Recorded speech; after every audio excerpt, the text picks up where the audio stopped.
We are so happy you are here with us today, listening to these stories that we love to share. We sincerely hope you enjoy every moment of this journey. Before we begin, tell us, where are you watching from? Write in the comments. London, spring of 1905. In a narrow terraced house on Belgrave Square, where the wallpaper had faded to the color of old tea and the carpets held the memory of better times, Miss Adelaide Hartley sat before a mirror that showed her exactly what the world had already decided she was: an insignificant woman. Dark hair tied back with practical severity, a dove-gray dress that had been altered 3 times, each alteration a silent admission of increasingly precarious circumstances. She was 31 years old and possessed that peculiar combination of education and poverty that made her visible only when necessary, invisible when convenient. The letter in her hands, written on expensive cream paper with an elaborate coat of arms, offered her employment as a lady's companion to Lady Thornfield, a widow of impeccable lineage and supposedly impossible temperament. The salary mentioned would prevent her small family, she, her elderly mother, and the only servant she had left, from falling into the abyss for another year.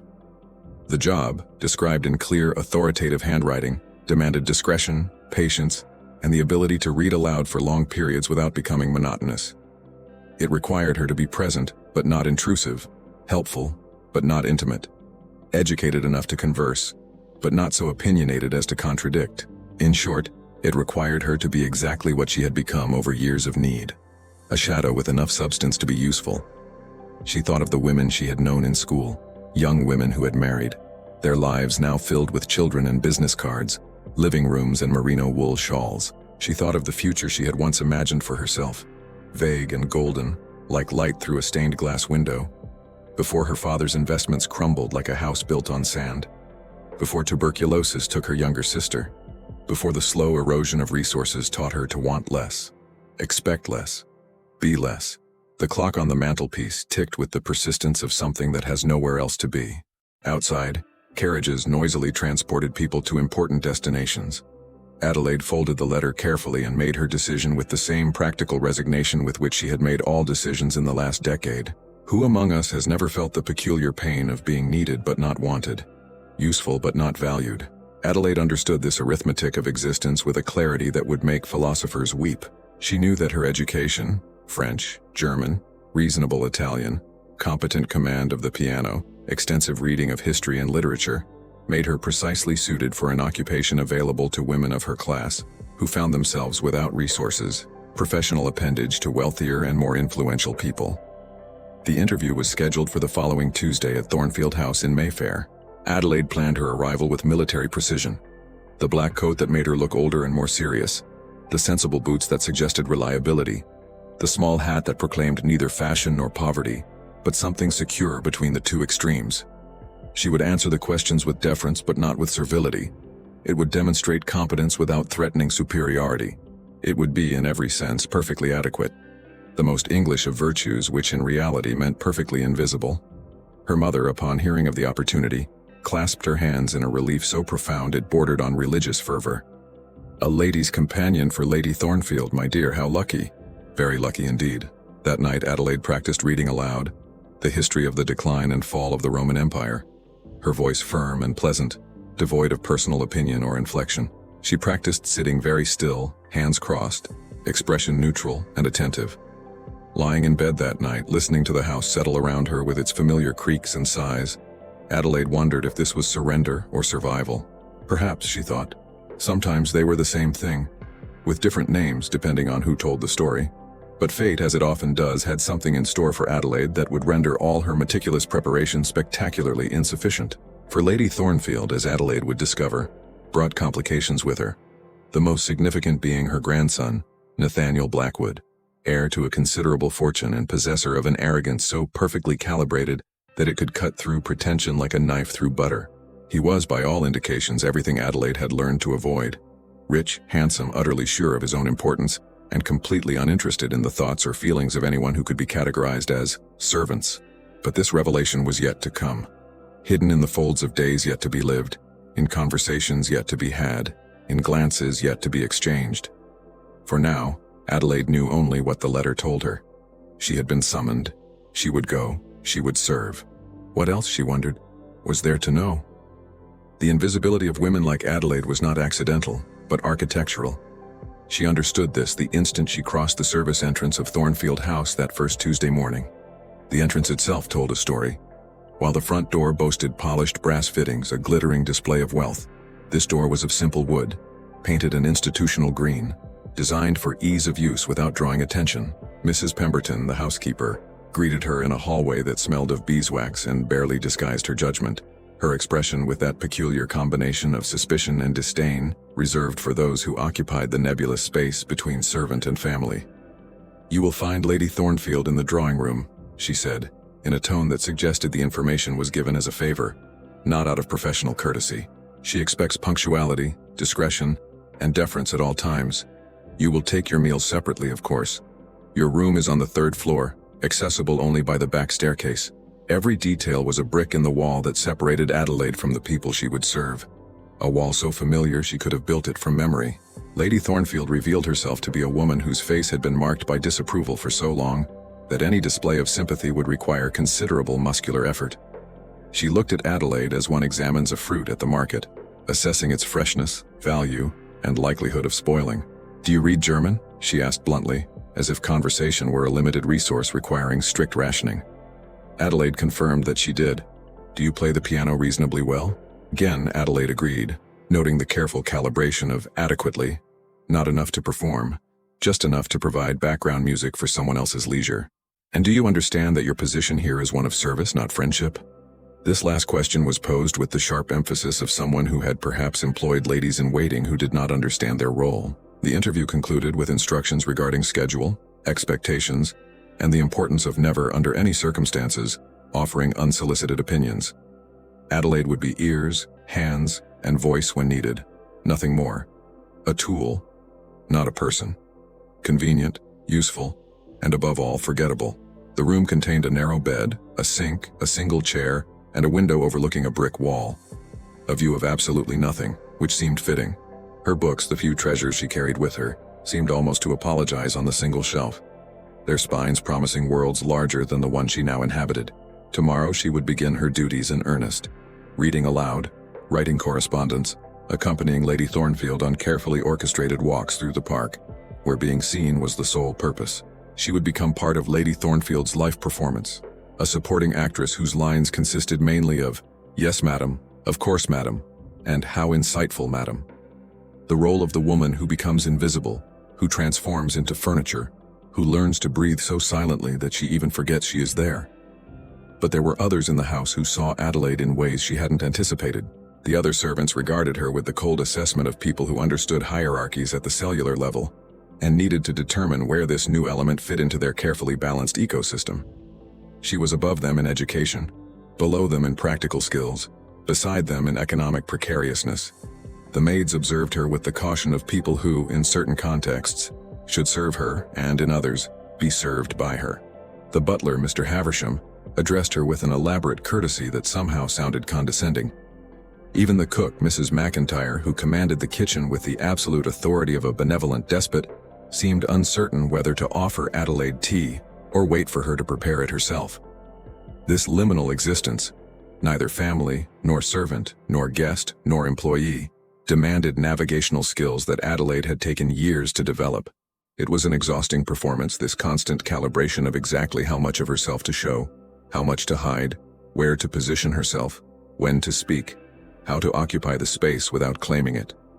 And then, on her 3rd day in the residence, Adelaide encountered the complication that would unravel her carefully planned positioning, Nathaniel Blackwood himself, entering the living room with the casual arrogance that comes from never having questioned his right to occupy space. He was exactly the type of man she had learned to avoid.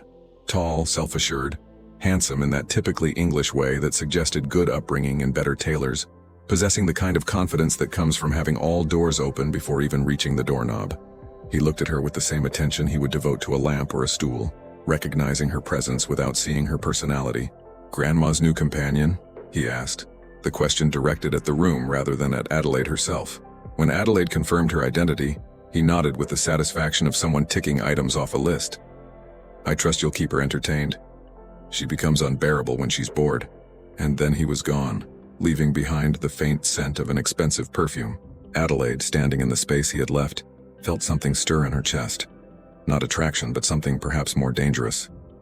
Curiosity. Who was this man who moved through the world with such certainty? Subscribe, like, and share if you want more stories like this. Nathaniel Blackwood had been deliberately raised to believe he was exceptional. An education that began in kindergarten with nannies who praised his every word, and continued at Eton and Oxford, where money and prestige guaranteed a smooth passage through institutions designed to confirm what he already knew, that he was destined for importance. At 34, he possessed everything society suggested a man should desire. A fortune substantial enough to be immune to market fluctuations, a London house and a country estate, political connections that opened doors for him before he even knocked. He wasn't exactly cruel, but he had a profound disinterest in the lives of anyone outside his immediate circle of influence. Servants, shopkeepers, attendants, they were part of the necessary machinery of life, requiring no more personal attention than that devoted to the functioning of an internal plumbing system. They were expected to function without problems, and when they did, nobody thought about them. His visits to his grandmother were visits of duty, carried out with the same regularity and slight resentment as one visits a dentist. Lady Thornfield had strong opinions about his life choices, his single status, his political leanings, his friendships with men she considered less than respectable, and expressed these opinions with the freedom of someone who had decades of precedent and a considerable inheritance in her favor. Nathaniel endured these visits with acquired patience, nodding his head at appropriate intervals and generally waiting for the minimum acceptable time to elapse before he could make his excuses and slip away. It was during one of these visits, perhaps a week after Adelaide's arrival, that he first noticed, though noticed might have been too strong a word, that his grandmother's new companion possessed something unusual, an expression. Most of the lady's companions he had known wore masks of such studied neutrality that they seemed to live their own lives like sleepwalkers. But this one, this Miss Hartley, let something show on his face as he discoursed on the shocking state of modern education, something that seemed suspiciously dissenting, quickly suppressed but definitely present. "Do you have any opinion on the matter, Miss Hartley?" he asked. Lady's companions didn't have opinions, or at least didn't show them. She lifted her eyes from her embroidery, her expression carefully composed, and said, "I wouldn't dare contradict you, Mr. Blackwood." But her eyes, there was something in her eyes that suggested she certainly would dare if allowed. It was unexpected. Nathaniel found himself paying attention, really paying attention for the first time in months. "But what if you did dare?" he insisted, curious as one who takes an interest in an unusual specimen discovered during a walk in the countryside. Adelaide hesitated, glancing at Lady Thornfield, who waved her hand dismissively. "Speak, young lady. My grandson enjoys debates when he finds someone educated enough to conduct them." Adelaide had carefully put down her embroidery, gaining time, and then said, in a calm but remarkably clear voice, "I would say, Mr. Blackwood, that the problems of education do not stem from excessive access, but from a lack of imagination about who could benefit from it." The statement hung in the air like a challenge thrown at a garden party. Unexpected, slightly shocking, impossible to ignore. Nathaniel felt something he rarely experienced.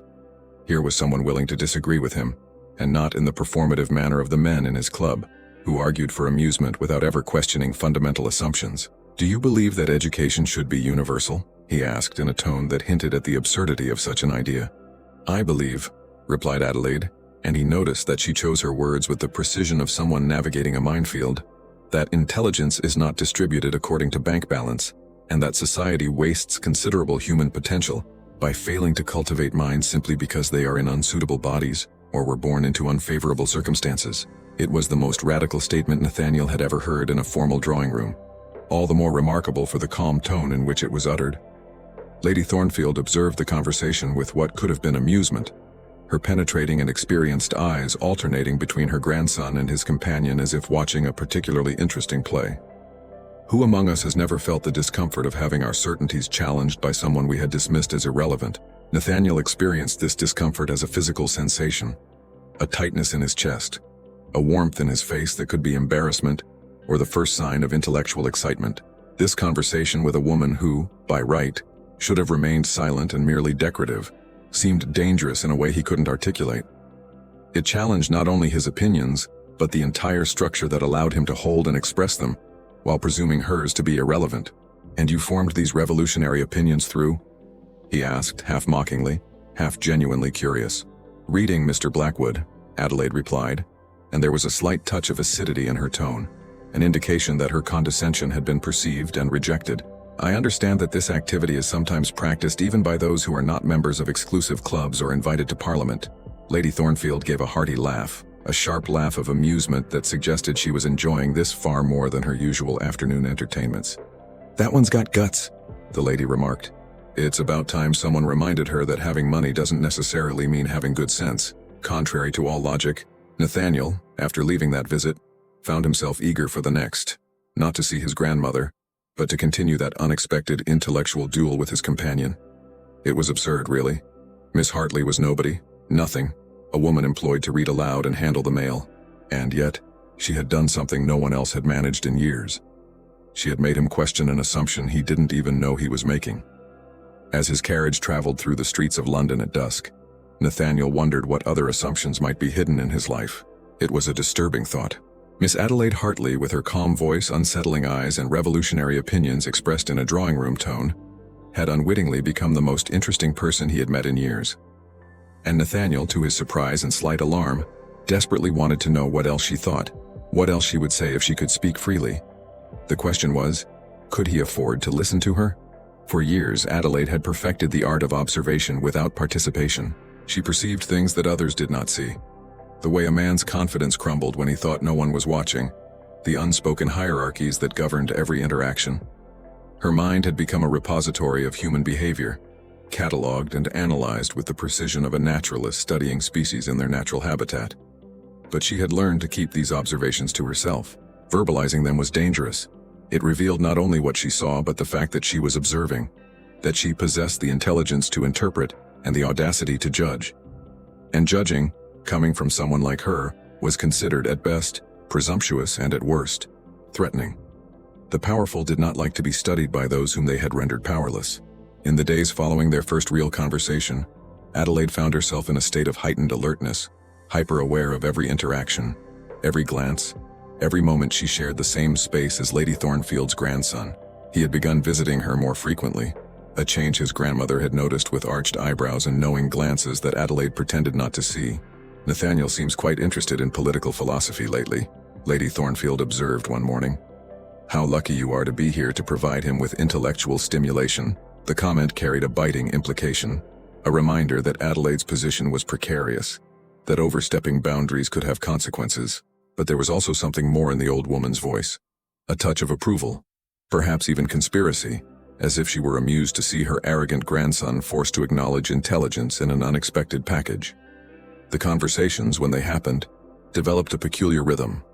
Nathaniel would ostentatiously arrive to visit his grandmother, but invariably steered the discussion toward topics clearly chosen to elicit Adelaide's opinion: education, poverty, women's suffrage, the Irish question, workers' rights, each topic more provocative than the last, each an invitation for Adelaide to reveal her thoughts. And Adelaide, despite all her instincts screaming caution, found herself unable to resist. She began to yearn for these conversations with a worrying anticipation, this small point of light in the gray landscape of her days. She knew it was dangerous to desire something so much, to allow herself to care whether Nathaniel Blackwood respected her mind or considered her thoughts worthy of attention. But intelligence, once recognized, is difficult to ignore or forget, and Adelaide's observations of the world were too accurate, too insightful, too uncomfortably correct to be dismissed as the naive opinions of someone without experience. During one particularly memorable afternoon, when the rain kept them all indoors and Lady Thornfield dozed in her armchair, Nathaniel asked Adelaide what she thought of the current political debate about working conditions in factories. She stared at him for a long moment as if deciding something and then said, "I find it surprisingly easy, Mr. Blackwood, to have philosophical discussions about work when one has never actually worked, when one's hands have never been calloused by labor, when survival has never depended on the mercy of another. I think we debate these issues as if they were abstract problems requiring elegant solutions, when in fact it is human beings who need basic dignity." The words struck him with unexpected force, not because they were revolutionary, he had heard similar sentiments from reformers, but because they were personal, carrying the weight of someone who understood poverty not as a theoretical concept, but as a lived reality. Have you ever had someone hold you up to a mirror and force you to see yourself as you truly are? Nathaniel was experiencing this uncomfortable revelation with increasing frequency. Adelaide's observations were like surgical instruments, cutting through pretense to expose assumptions he had never questioned because he had never needed to. He had spent his life surrounded by people who either automatically agreed with him or disagreed for amusement, never truly challenging the fundamental structures of his worldview. Adelaide challenged everything, simply by existing, simply by seeing what she saw and saying when questioned what she thought. She was becoming, he realized, with something between fascination and alarm, indispensable to his thinking, the voice that questioned his certainties, the perspective that complicated his comfortable conclusions. But Adelaide, despite all her intelligence, was not naive about the precariousness of her position.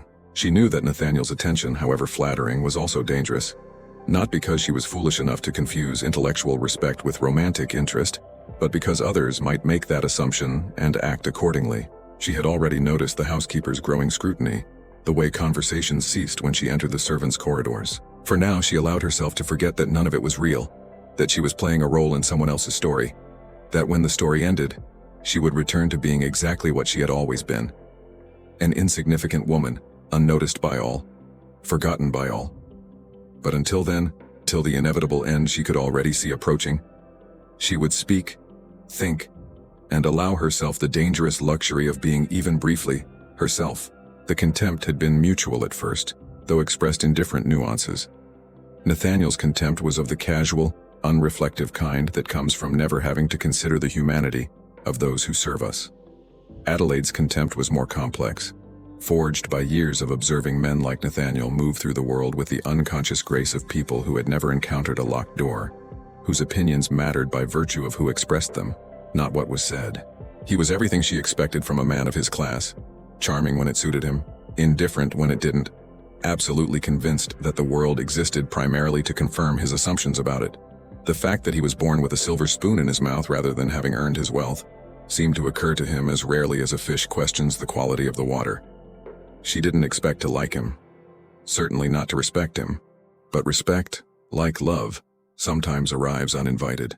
Adelaide realized that her disdain was beginning to be complicated by something more subtle during a conversation about industrial reform, when Nathaniel admitted, with genuine discomfort, that he had never visited the factories he nominally owned, that he delegated such matters to managers, and that he assumed their competence because it was convenient to do so.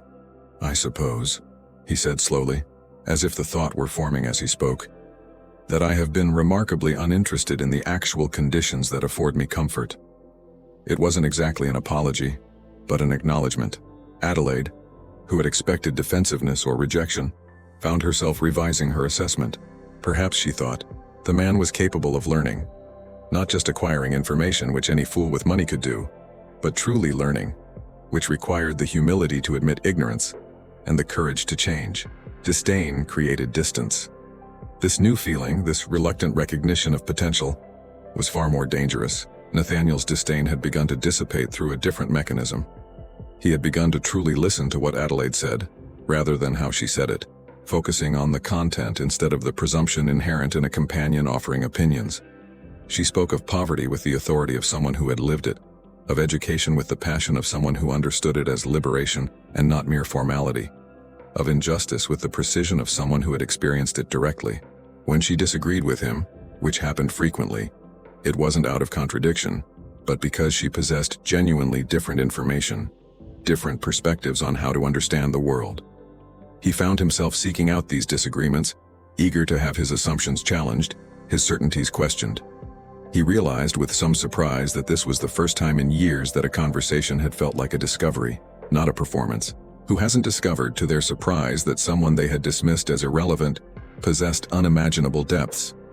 Nathaniel experienced this revelation with all the disorientation of someone who had based his worldview on flawed premises.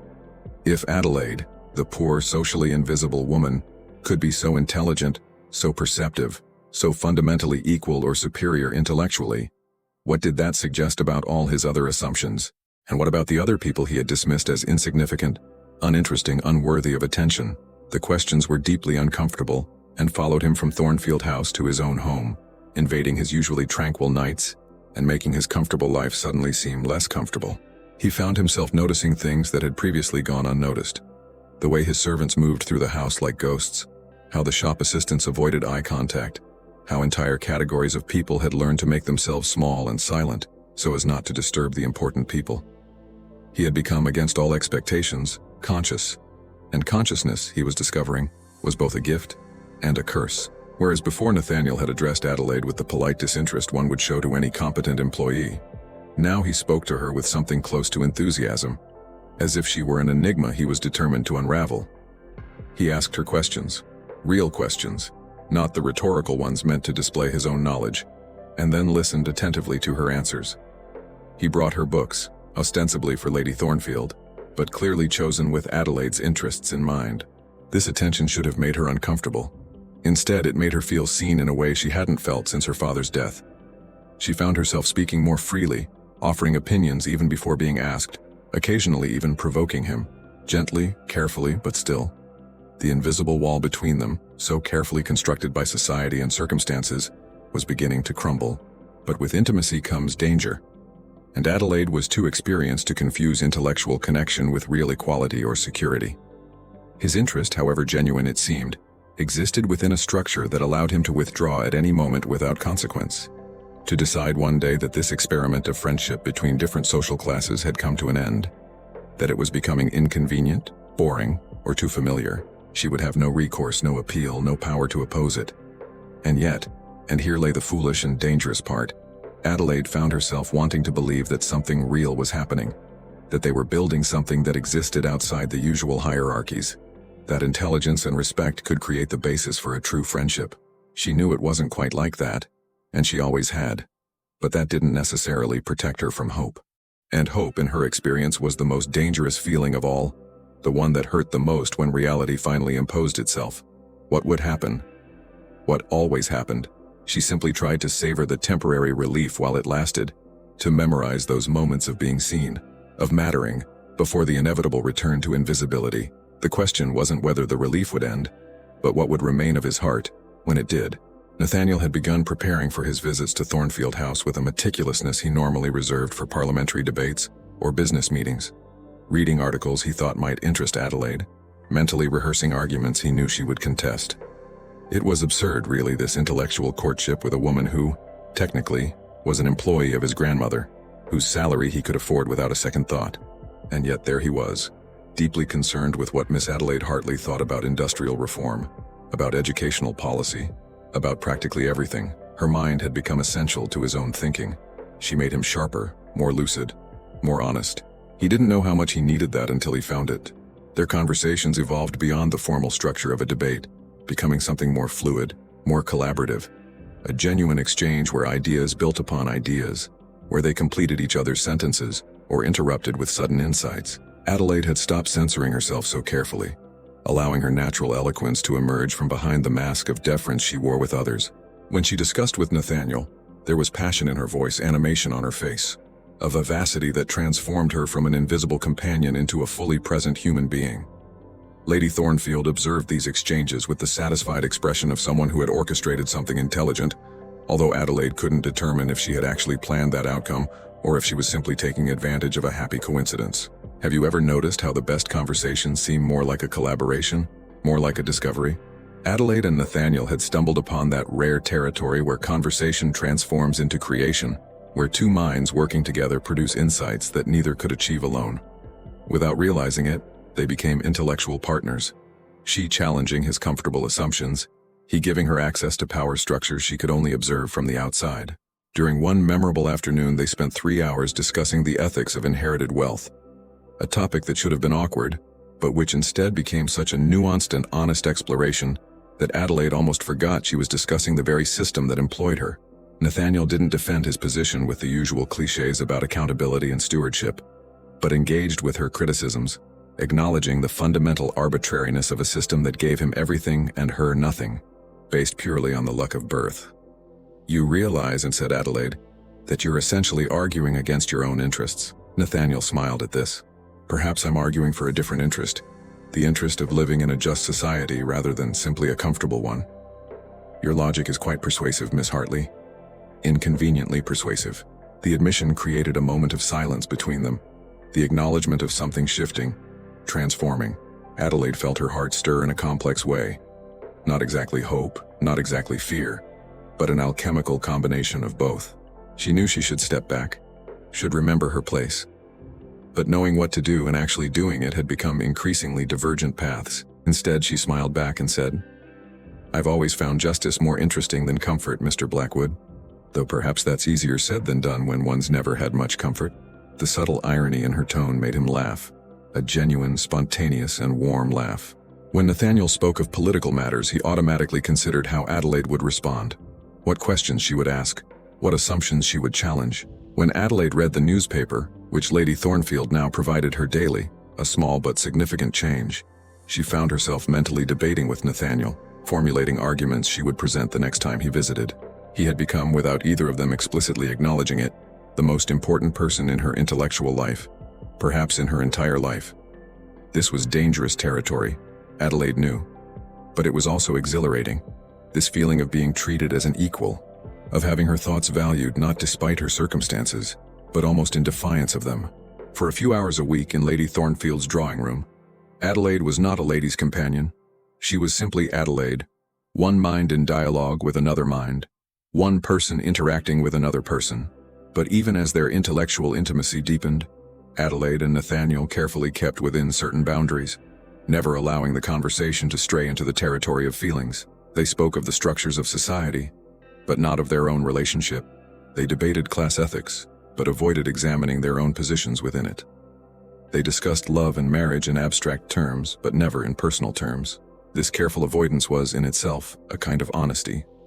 The recognition that certain things once said could not be unsaid, that certain doors once opened could not be closed again. Thus they remained in the safe space of ideas, books, politics, and philosophy, where they could be equals without confronting the reality that outside that room, in the real world, equality was not accessible to them.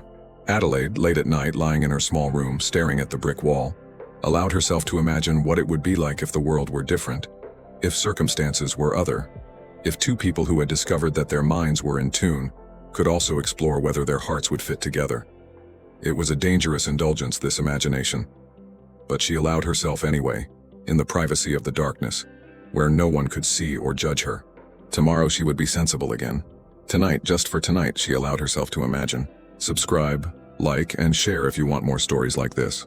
Nathaniel's moral crisis arrived with small observations, details he had previously ignored or dismissed. The way his employees worked 12 hours a day while he complained of fatigue after a 3-hour parliamentary session. The way his grandmother fired maids for minor infractions while he enjoyed job security simply for being born. The way Adelaide's brilliance was contained and limited by a system that offered her only one acceptable outlet for her intelligence, serving someone less intelligent, but in a better position. These observations, once noticed, could no longer be ignored. And Adelaide, with her discreet questions and her refusal to let fallacies pass unchallenged, was the force that continued to increase the pressure, that continued to demand that he see what he had conditioned himself not to see. The crisis crystallized during a dinner party at his own home, an elegant gathering with exactly the kind of people his social status demanded he receive. The conversation revolved around the problem of poverty, discussed with the kind of detached intellectual interest one might devote to exotic zoology. Someone suggested that the poor remained poor due to moral failings, lack of initiative, bad decisions, insufficient character. The argument was familiar, that the social order reflected natural justice, that those at the top achieved their position through virtue, while those at the bottom achieved it through vice. Nathaniel had heard this argument countless times. But now, sitting in his dining room surrounded by people who had never known hunger or uncertainty, all he could think about was what Adelaide would say. As she silently and devastatingly dismantled the argument, she would point out that it was considerably easier to maintain a moral character when one had never faced the choice between honesty and survival, that it was easier to demonstrate initiative when doors opened than when they remained locked, regardless of how many times one knocked. He apologized and left the party early, claiming a headache that wasn't entirely imaginary, and spent the rest of the evening in his office, staring at the fireplace and confronting a truth he had been avoiding. He was complicit, not actively cruel. He had never intentionally harmed anyone, but passively complicit in a system that unjustly elevated him and unjustly diminished others. His comfort was built on the labor of people like Adelaide, people whose intelligence and character surpassed his own, but whose opportunities would never equal his, because the game was rigged from birth. And he had benefited from that rigged game. The realization weighed on his chest like a stone, heavy and uncomfortable, impossible to ignore. What to do with such knowledge? How to live ethically within a fundamentally unethical system. Could individual kindness or charity compensate for structural injustice? Adelaide would say no, he thought. She would say, essentially she already had, that justice demanded transformation, not just mitigation, that one couldn't reform to escape systems that functioned exactly as designed to concentrate power and resources among the already powerful and influential. But transformation was terrifying. It demanded relinquishing advantages, privileges, certainties. It demanded looking at one's own life and asking uncomfortable questions about what one had achieved versus what had simply been given, whether one's success reflected one's abilities or merely one's opportunities. These questions made him feel powerless, as if the ground he had stood on his entire life proved less firm than he had imagined. And yet, and this was the truly disturbing part, he couldn't unlearn what Adelaide had taught him. He couldn't stop seeing what she had helped him see. Is there anything more unsettling than discovering that the world isn't as you've been told? Nathaniel began reading different books, seeking different perspectives, actually visiting the factories and slums he owned but had never bothered to see. What he found there confirmed Adelaide's observations and demolished his remaining illusions. Children working in conditions that would give nightmares to their well-fed and well-educated peers. Women earning wages that barely covered rent, let alone food. Men whose bodies were being slowly destroyed by work that enriched people like him, who had never touched the machines that mutilated them. The conditions were legal, technically. His managers assured him that they met all requirements, paid all mandatory wages, and followed all established practices. But legality, he was learning, was not the same as morality. A system could be perfectly legal and yet perfectly unjust. He would return from these visits transformed, carrying with him images that invaded his sleep and interrupted his leisure. The sunken eyes of children who should have been playing, but who instead operated dangerous equipment. The visible weariness in the bent backs of workers who would never retire, for retirement was a luxury reserved for people like him. He could no longer dismiss these people as abstractions. He could not reduce their suffering to statistics or political debates. They were real as he was.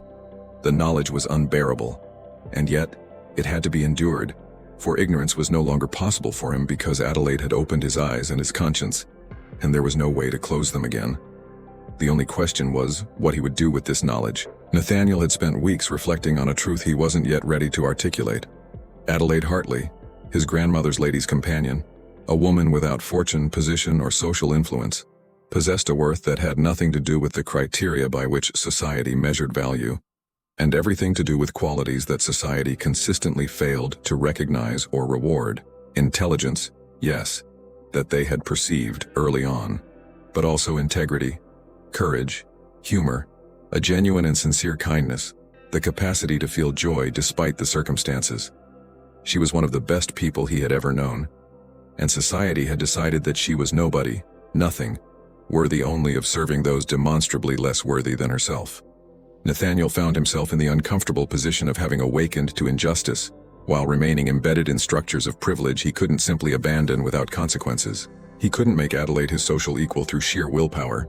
Society had rules, inflexible and unforgiving, that punished those who violated them. He couldn't offer her the kind of life her abilities deserved without ruining both their reputations, without making her a target of scandal and himself a target of ridicule. The very act of recognizing her worth seemed to highlight his powerlessness in the face of the systems that denied him. What good was seeing clearly if that vision didn't allow him to change what he saw? He realized he was trapped, not so much by external constraints, but by the conflict between his conscience and his cowardice, between knowing what was right and fearing the price he would have to pay for acting according to that knowledge. Adelaide, in turn, perceived Nathaniel's recognition. She was too observant not to notice the change in the way he looked at her, spoke to her, and positioned himself in relation to her. This visibility should have pleased her. Instead, it terrified her, because Nathaniel Blackwood's recognition was a gift she couldn't accept without consequences. She knew how these stories ended. She had read enough novels, observed society enough. Either Nathaniel would tire of the complications and return to his own world, leaving behind only memories and the sharp pain of having been briefly seen before returning to invisibility. Or, and this was worse, he would act on his feelings in a way that would completely ruin her, making her ineligible for employment, for marriage, irredeemable. She would become an example to be avoided, the companion who forgot her place. Neither option offered anything but pain. Who hasn't found themselves in the position of desiring something knowing that desiring it is dangerous, perhaps even destructive? Adelaide lived in this liminal space daily, watching Nathaniel watch her, simultaneously longing for and fearing the moment when unspoken things might be spoken aloud. She had developed a kind of dual consciousness. One part of her was completely engrossed in their conversations, delighting in the meeting of minds, allowing herself to be present and authentic. Another part constantly monitored, calculated, reminding her of the tightrope she walked, the precipice lurking on either side. It was exhausting, this constant balancing act between genuine feeling and protective distance. But it was also necessary because the alternative, believing that recognition could turn into something more, would leave her vulnerable to a pain she might not survive. She had survived poverty, loss, the daily humiliations of her position. She wasn't sure if she could survive having her heart broken by a man who saw her clearly, who genuinely valued her, but who couldn't or wouldn't choose her over the comfortable certainties of his privileged life. The household had begun to notice. The housekeeper's disapproval had progressed from subtle to explicit, manifesting itself in small cruelties. Adelaide's room suddenly needed maintenance, forcing her to move to an even smaller space. Her afternoon tea arrived cold or not at all. The messages were as clear as the language itself. "You're becoming too self-assured." She didn't complain. What good would it do? She simply endured it, adding this new burden to all the others she carried in silence. Lady Thornfield also noticed, but the old lady's response was more ambiguous. Sometimes she seemed amused by whatever was happening between her grandson and his companion. At other times she looked at Adelaide with something that could be pity. The uncertainty of the old woman's position added another layer of instability to Adelaide's already precarious situation. Nathaniel, immersed in his own crisis of recognition and responsibility, began to make changes. Small at first, almost experimental. He improved conditions in his factories, increased wages, reduced working hours, and implemented safety measures that his managers claimed were unnecessary and expensive. He began refusing social invitations that seemed frivolous or meaningless to him. He started questioning his political allies about their positions on labor, poverty, and education.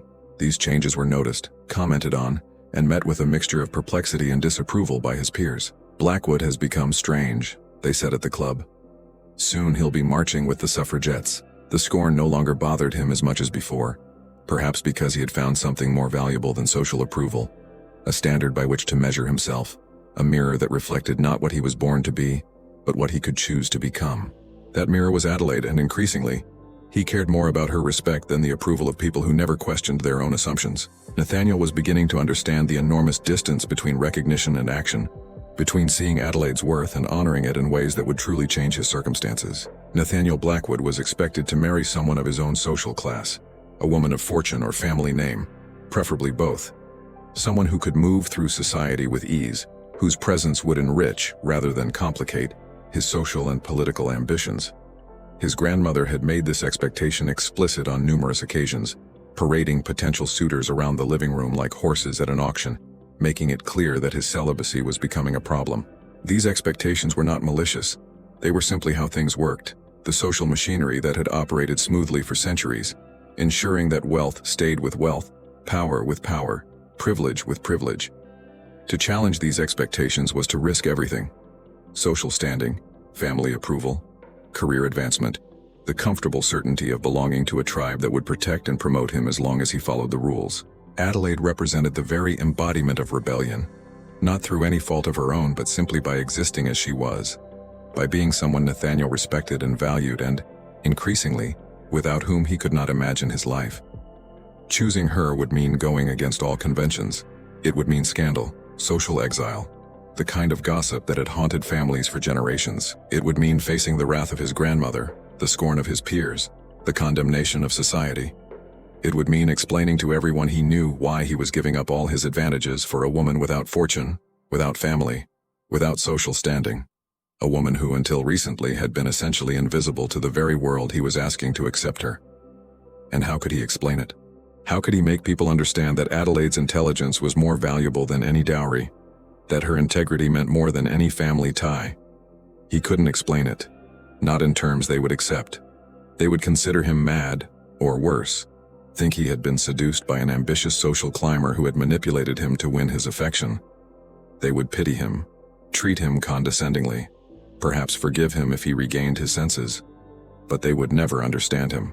Choices are never as simple as they seem in summary. Choosing Adelaide meant choosing difficulty, complexity, a life that would require constant navigation amidst social hostility and practical challenges.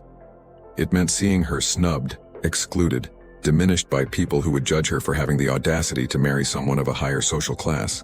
It meant that her children, if she had children, would occupy an uncomfortable social position, not fully accepted by his world, nor completely at ease in hers.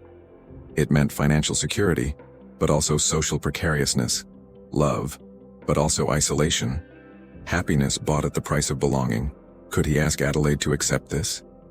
Could he condemn her to a life of gossip and disapproval, forever marked as the poor companion who snagged a rich man? Was his love generous enough to consider the price such a choice would cost him? Or was it merely selfishness, prioritizing his own happiness over her peace? Have you ever faced a choice where both options carried unbearable costs, where there was no path forward that didn't require sacrificing something essential? Nathaniel barely slept, spending his nights staring at the ceiling, mentally rehearsing conversations with Adelaide that he lacked the courage to have. What would he say?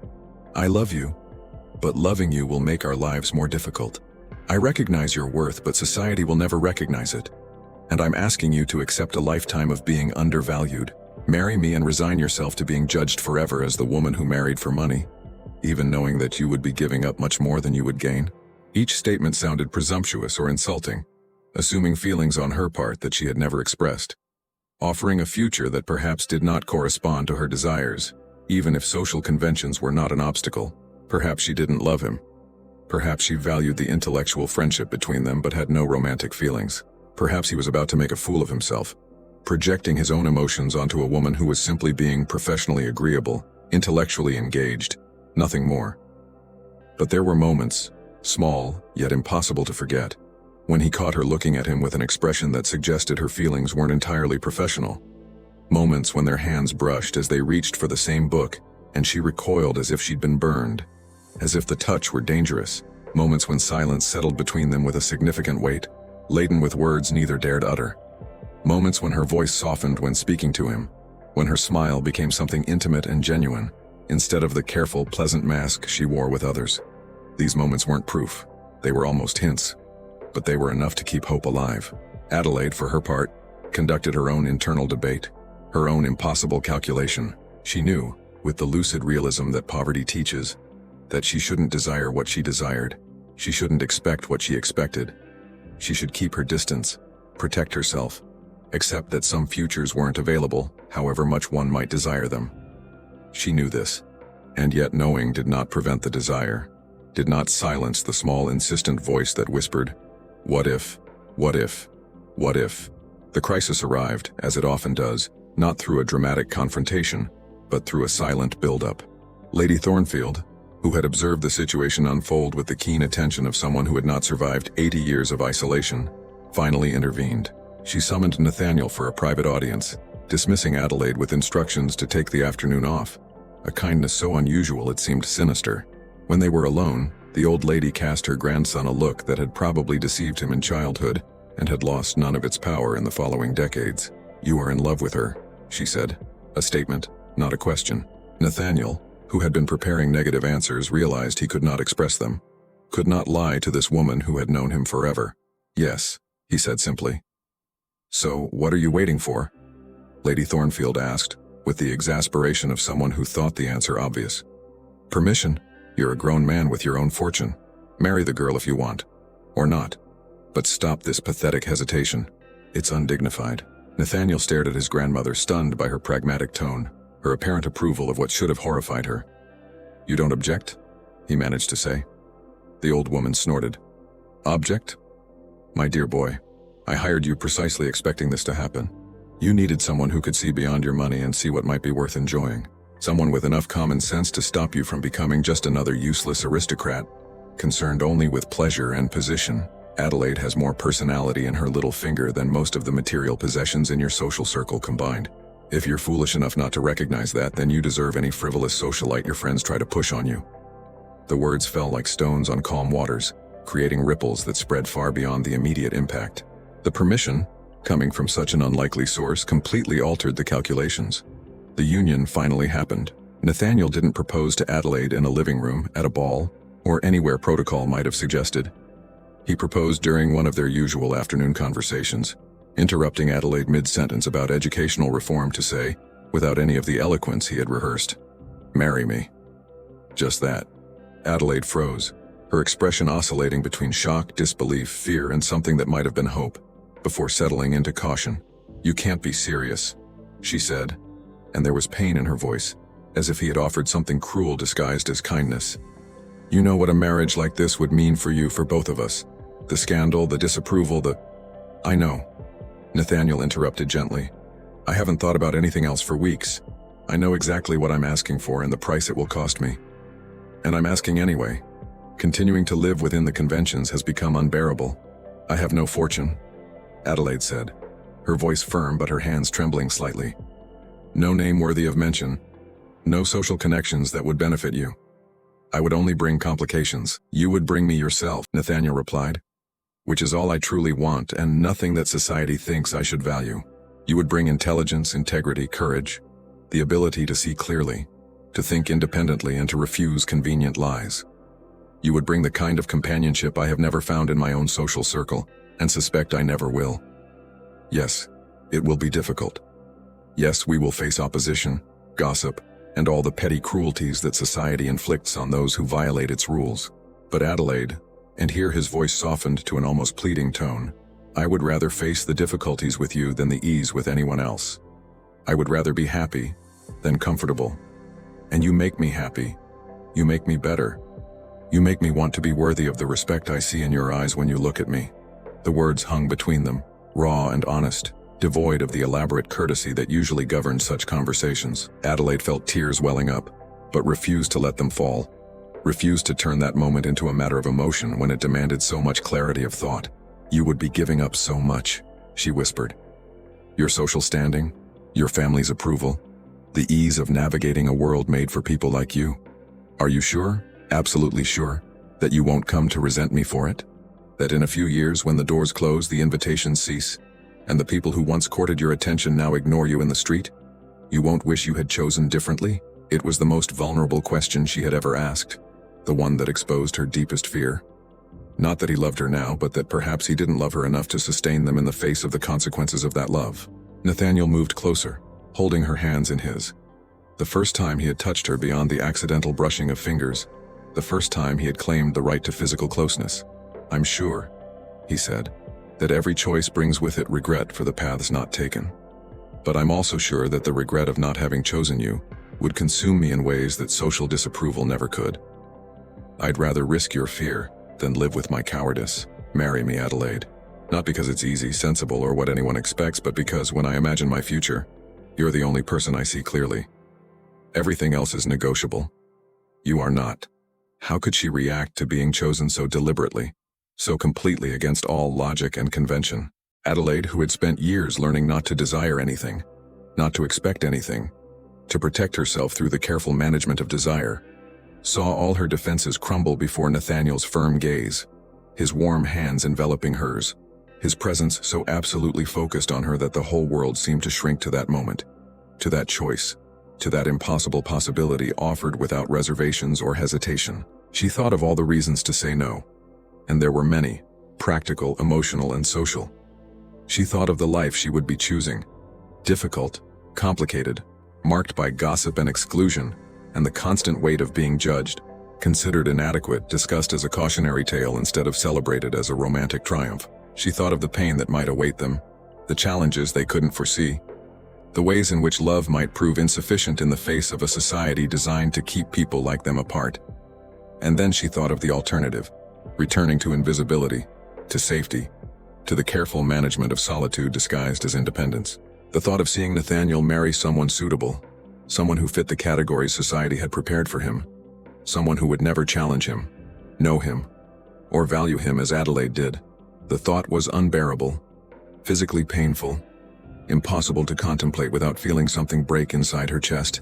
"Yes," she finally said, the word almost a whisper. "Yes, I will marry you.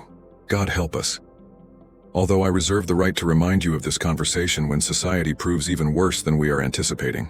Nathaniel laughed, the sound carrying relief, joy, and the slightly manic touch of someone who had just made an irrevocable decision and knew it, and pulled her into an awkward, perfect, utterly inappropriate, and absolutely right embrace. They were there, embraced in Lady Thornfield's drawing room, where they had spent months studying each other's minds before daring to confess their feelings.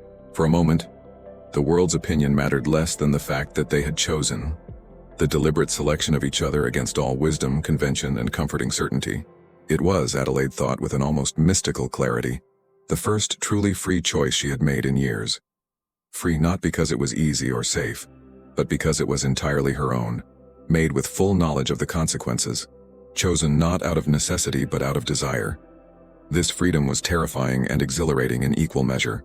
The marriage, when it took place a few months later, was small and deliberate, not secret, which would suggest shame, but intimate, which indicated that the union was for themselves, and not for social purposes.